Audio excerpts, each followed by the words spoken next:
मेरे प्यारे मित्रों, आप सभी को आरती अक्षरा का प्रेम प्रणाम। क्षर से अक्षर यात्रा में आप सभी का स्वागत है। आइए सुनते हैं उसका अगला भाग। साथियों, ध्यान है जीवन को उसकी पूर्णता में जीना। ध्यान है जीवन को समग्रता में जीना। ध्यान आधा अधूरा नहीं है। ध्यान से आता है समन्वय अध्यात्म और व्यवहारिक जीवन में। लेकिन हम या तो पूरी तरह व्यवहारिक रहते हैं या फिर अध्यात्म का चोला ओढ़ लेते हैं और इस तरह हम अधूरे ही रहते हैं। अधूरापन कभी भी हमें सुकून नहीं देता। अधूरापन कभी भी हमें विश्राम नहीं देता। ध्यान से हमारी चेतना जागृत होती है।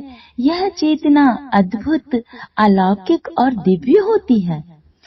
हम अतियों में जीवन जी रहे हैं। या तो संसार में पूरी तरह डूबे हुए हैं या संसार से पलायन कर अध्यात्म को पकड़ने की दौड़ लगा रहे हैं। पर दौड़ तो दौड़ ही है, चाहे वह संसार की हो या अध्यात्म की ही हो। ध्यान से आता है संतुलन। ध्यान से आती है जीवन में संतुलन के साथ जीने की कला। ध्यान से आती है जीवन में समग्रता। आप ही सोचिए, एक वृक्ष को हम पूर्ण कब कहेंगे?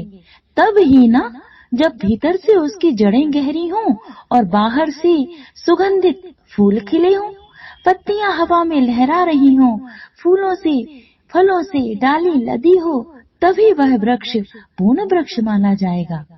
अकेले फल फूल पत्ती डाली को हम वृक्ष नहीं कह सकेंगे, ना ही अकेली जड़ को वृक्ष कहा जा सकेगा। वृक्ष तो है भीतर जड़ और बाहर फल फूल पत्तियों का एक अनूठा संगम। इसी तरह हमारी एक डोर आत्मा रूपी परमात्मा से, जो कि हमारी जड़ है, हमारा मूल आधार है, उससे जुड़ी रहे और वहीं से हमारा बाहर का जीवन भी संचालित होकर फले फूले। साथियों, हमारा बाहरी स्वरूप, हमारा व्यक्तित्व हमारे भीतर की खबर देता है। हमारा भीतरी स्वरूप तो आईना है हमारे बाहर के प्रतिबिंब का। हम जैसे भीतर होते हैं वैसे ही हमारा व्यक्तित्व परिलक्षित होता है।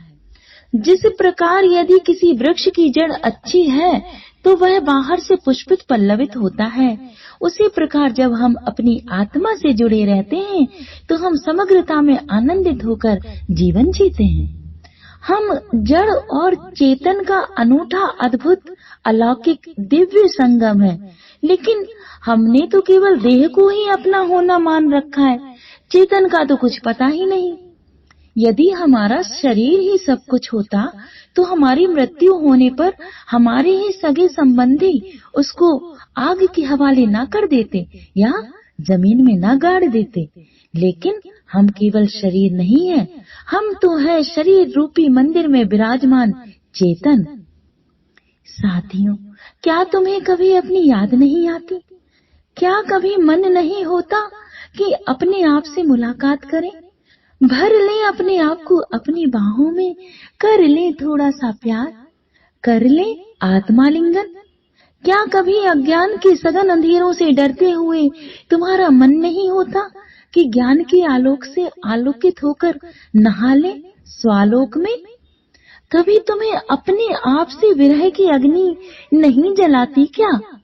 कभी व्याकुल नहीं हो जाते क्या तुम्हारे प्राण स्वमिलन के लिए?